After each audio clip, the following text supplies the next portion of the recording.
Panibagong araw na naman sa ating lahat, mga kaprobinsyano. Kay ganda na naman ng sikat ng araw ngayon. Pero bago natin umpisahan ang ating mga gawain, tara po't samahan nyo muna kaming humigop ng mainit-init na kape para magising-gising naman ang ating diwa. Dahil ngayong araw po, tambak ang aming mga labahin. Mukhang nakalimutan na yata ni Mrs. maglaba sa sobrang busy. 2 linggo yata ang hindi nakapaglaba. Kaya pala ni isang brief, wala na akong maisuot. At ando na lahat sa labahin. Dahil marami-rami yun, panigurado pagkatapos maglaba maghahanap yon ng masarap-sarap na ulam. Kaya habang siya nagkukusot pupunta po muna tayo sa palengke para humanap ng masarap-sarap na ulam pananghalian. Pero kagabi pa lang may naglalaro na sa isip ko kung ano yung masarap na iluto ngayong araw. Kaya pagdating ko po ng palengke, dito ako dumiretso agad sa nagtitinda ng hipon. Total naman kako madalang naman kaming mag-ulam nito. Kaya kahit medyo mahal bumili ako. 460 nga po pala ang kilo ngayon dito sa amin ng hipon. Diyan po ba sa inyo mga kaprobinsyano? Pagkabili ko nga po ng hipon dumiretso na po ako dito sa mga nagtitinda ng gulay. At nakita ko nga agad itong malalaking bunga ng mangga. Tamang-tama kako, ito na lang yung gagamitin ko pang asim dito sa lulutuin kong hipon. Nung mabili ko na nga lahat ng aking kailangan, dumaan muna ako dito sa paborito kong magandang barbera. Sa kanya nga po pala ako madalas magpagupit mga kaprobinsyano. At kabisado niya na po kasi yung korte ng mukha ko. Hindi ko na nga po nabidyohan yung pag-alis ko at marami na po kasi siyang dumating na customer. Dahil medyo tinanghali na nga tayo mga kaprobinsyano, ngayon pa lang po tayo mag-aalmusal. Tumatama nga lang po yung ating pananghalian mamaya at panigurado pasado alauna ang ating tanghalian. Ang lulutuin nga po pala natin ngayong araw mga kaprobinsyano ay sinigenggeng na hipon sa mangga. Kaya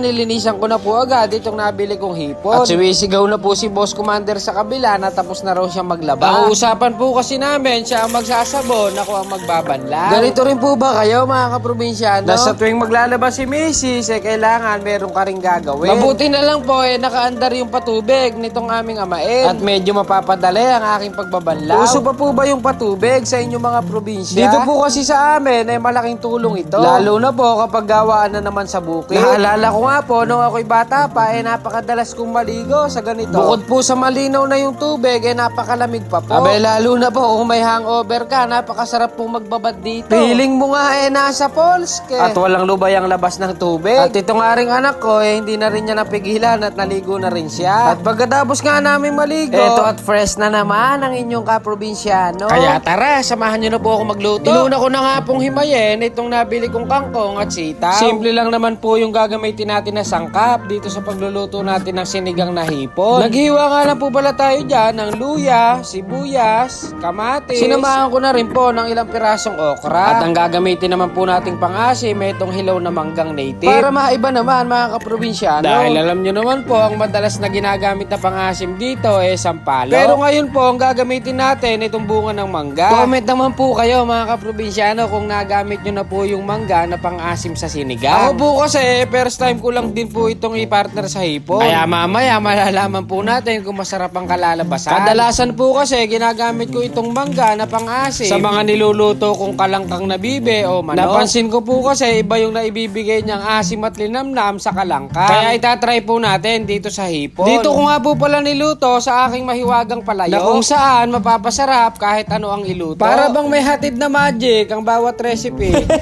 Maghintay lang po tayo dyan ng mga ilang minuto ng kumulo ng maganda para mapalabas po natin yung natural na asim ng mangga. Nung maganda na nga po'y pagkakakulo nilagay ko na itong katawan ng kangkong at sitaw. Kakamadali ko nga mga kaprobinsyano kanina nakalimutan ko pang bumili ng isang pirasong labanos. Masarap din po kasi kapag meron nun. At sa pangalawang kulo nilagay ko na nga rin po itong okra at siling haba. Tapos takpan lang po ulit natin yan ng mga ilang minuto mga kaprobinsyano. At maya-maya nga lang din po pwede na natin ilagay itong dahon ng kangkong. Sa amoy pa nga lang mga kaprobinsyano talagang mangangasim ka na. At iba rin talaga ang hatid na bango nitong mangga. Maya-maya nga lang din po kung mabila dito sa amin itong aming bunsuan. Wala nga po siyang masyadong energy ngayon at siya medyo may sina. Nawala yung kanyang pagkabibo ngayon. Ayan po yung kanyang gamot, yung bunga ng alatere. pares. At para mapasarap pa nga po pala natin itong ating sinigengeng, naglagay pa po ako nitong shrimp cubes. Bago po natin isunod ilagay itong mga hipon. Kalahating kilo nga lang po pala yung nabili natin sa palengke. Saktuhan lang po kasi yung ating budget ngayon. Pero marami-rami na rin naman po itong kalahating kilo. At kadalasan naman po 3 lang kaming kumakain dito. Tapos medyo pihikan pa yung aking anak. Mabilis lang naman maluto itong hipon mga kaprobinsyano. Sa loob lang ng 5 minutong kumukulo, goods na. Kaya tara tikman na po natin. Talaga nga namang iba ang asim kilig ng bunga ng mangga. Humahagod sa lalamunan. Kaya kung akala ninyo na bunga lang ng sampalok ang pwede ninyong gamitin sa sinigang, ngayon alam nyo na at pwede rin ng mangga. Ayun no, mukhang mapapalaban na naman ang isang kalderong kanin. With matching pang malakasang sausawan pa. Ano pa, tara at samahan nyo na po kaming mananghalian mga kaprobinsyano. Sulit ang pagod ng aking boss commander dito. Kahit nga daw isang damakmak pa ang lalabhan, basta ganito ang ulam, paniguradong sisipagin. Pagod mga kaprobinsyano, sarap. Bagay na bagay sa may hangover Abe, sabaw pa lang talaga nito, gaganahan ka na. Tapos isawsaw mo tong hipon sa patis na may sili. Naku po, mapapakanin pa mo. O paano ba yan mga kaprobinsyano? Pati tong aking anak, ganadong ganado rin. Maraming salamat po sa inyong panonood. Bye!